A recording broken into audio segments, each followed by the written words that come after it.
In today's lesson, we're going to see how we can give our subject a bigger head. So let's get started. Begin by making a sequence from your video, then duplicate your footage.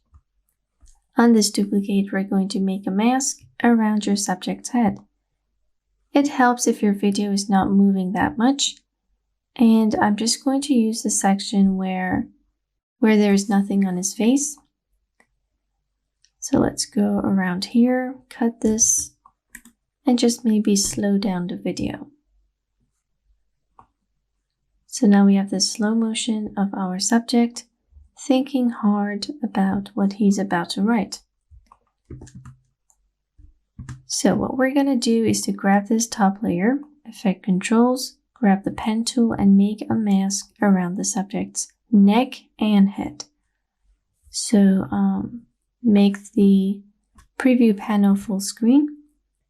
I'm going to start from this area of his neck, zoom right in, and just make a good selection. It doesn't have to be that precise, but since it's going to go on his head, we want the placement to be accurate.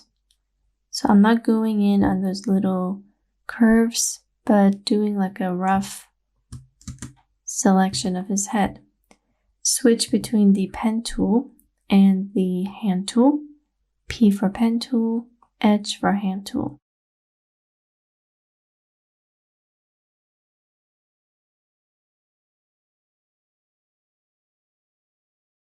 Once you have your selection, go back to the original layout, and I'm just going to hide the bottom clip. So for his head, we want to make sure that it's nicely feathered on the edges. So increase this to like 22. And if needed, remove from the mask expansion. So I will go with -5. And now I have a separate copy. But when you bring back both of the layers, everything should look normal. So now we're going to grab this motion, scale this up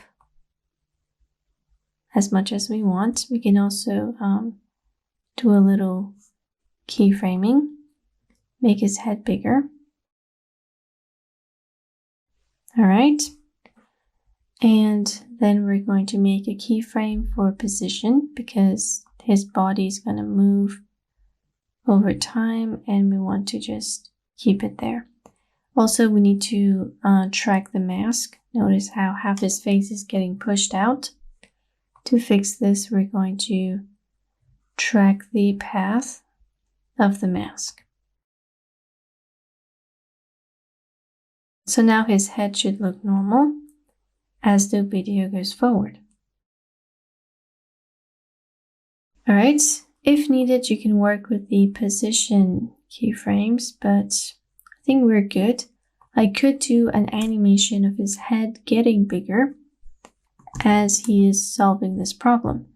So I'm just going to reset the position here, make a keyframe for scale, push these forward, and then maybe around here I'm going to have his head kind of blow up, and right on that frame use position X and Y to put it where his neck is, because we don't want it to just be on the wrong side.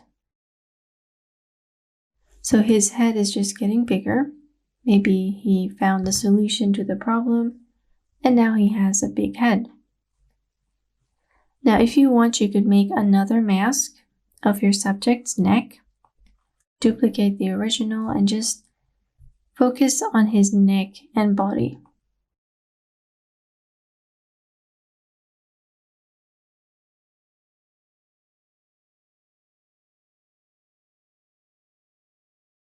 Once you're done, just close the mask like this. And now we have separated his neckline. We're going to track this mask. As mentioned, I accidentally did it on the main layer. Just copy the mask, paste it here, select opacity first, and I'm going to delete the mask from the original video.